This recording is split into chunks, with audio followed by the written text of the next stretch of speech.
Hello, friends. Today's topic is emotional liberation.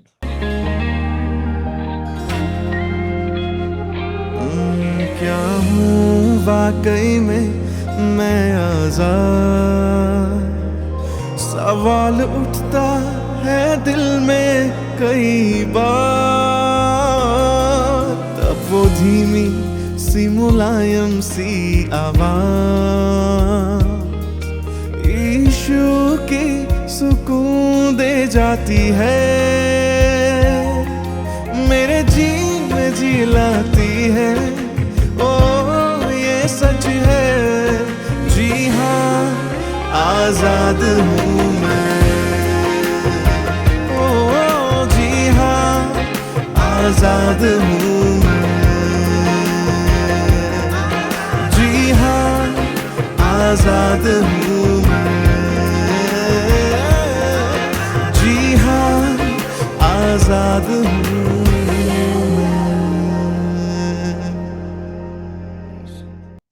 Emotions, this word evokes different feelings within each of us. In simple words, emotions are reactions to events or situations. They have a profound influence on our daily lives. We think that understanding and expressing emotions is emotional intelligence. But emotional intelligence is not just becoming aware of our emotions and expressing them, but this awareness must lead us to be able to control our emotions and handle our social interactions with understanding and empathy. Our older generations many a times would tend to suppress or repress their emotions and had a survival mode of approach to life. Due to various factors, we will not go into that. But today, we live in a world that encourages getting in touch with our emotions, becoming more aware of them, and expressing them. This is very good. However, many times we find ourselves living in a world that is driven by feelings, dictated by them, and as if only feelings matter. We allow feelings to be in the driver's seat of our life. Nowadays, we see some people who are just avoid their feelings. They are too uncomfortable talking about their feelings and therefore spend a lot of time so distracted that they don't have the time to understand what they're feeling. Or there's another group that are dwelling on what they're feeling and feel so trapped by their emotions. They're dwelling so much on their emotions and get caught up with them. They get triggered very easily. They feel overwhelmed and anxious because they don't know what to do with what they are feeling. All of this is not helpful. We must be able to control our emotions instead of allowing them to control us. So, today I'm going to give you a few tips of how to control our emotions by not really controlling them. So, I'll come to that.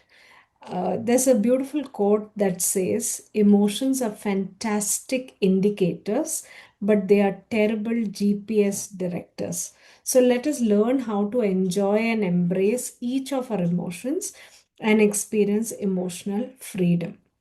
So, the first step in order to do that is understand what triggers you. There are certain patterns that you will notice. For example, when a person disrespects you, you get angry, you get triggered, or uh, when you get anxious when there are discussions regarding work or regarding finances, regarding achievements. So understand what are those certain areas in your life that you're particularly sensitive about. This will enable you to be more cautious when there are conversations or even thoughts pertaining to that area or areas. Okay, next is pause and identify your emotion. So, this is called as name it to tame it. You need to understand what you are feeling in order to be able to gain control over it. This awareness is power. Next, accept the emotion for what it is. As we said, emotion is just an indicator. Each emotion is trying to tell you something. For example, if you're getting angry with a family member about something that they're doing or their work life, it could be coming from a place of concern. So what you're feeling is actually concern, but how it is expressed is with anger. Or you're feeling sad and missing an old friend. It could be an indication that you're feeling lonely and you would like to share what you're feeling with someone. So understand the story or the message behind the emotion. Become curious about your emotion like an observer.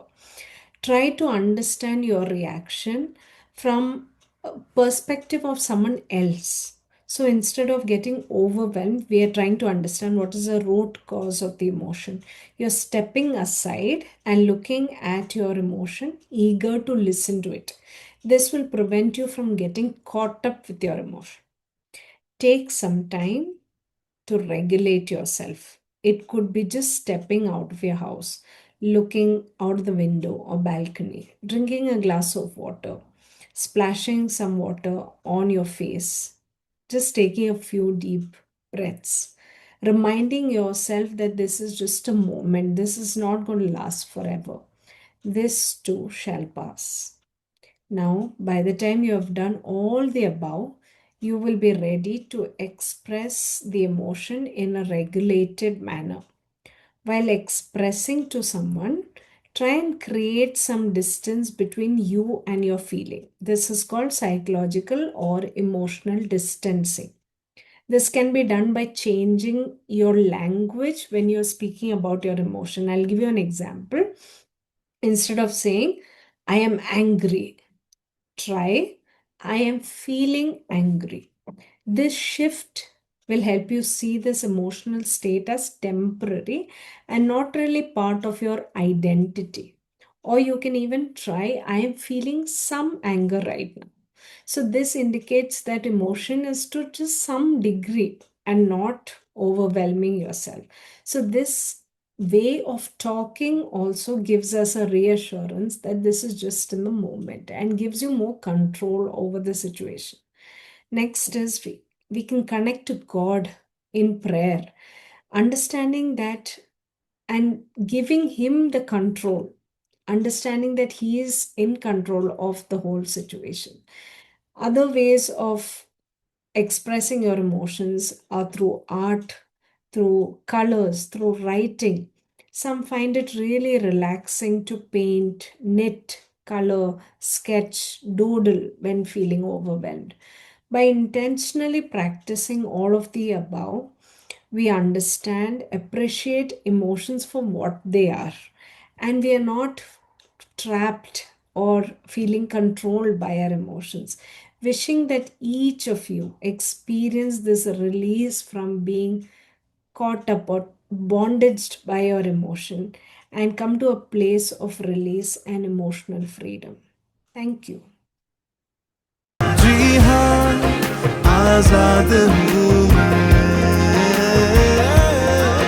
जी हाँ आजाद हूँ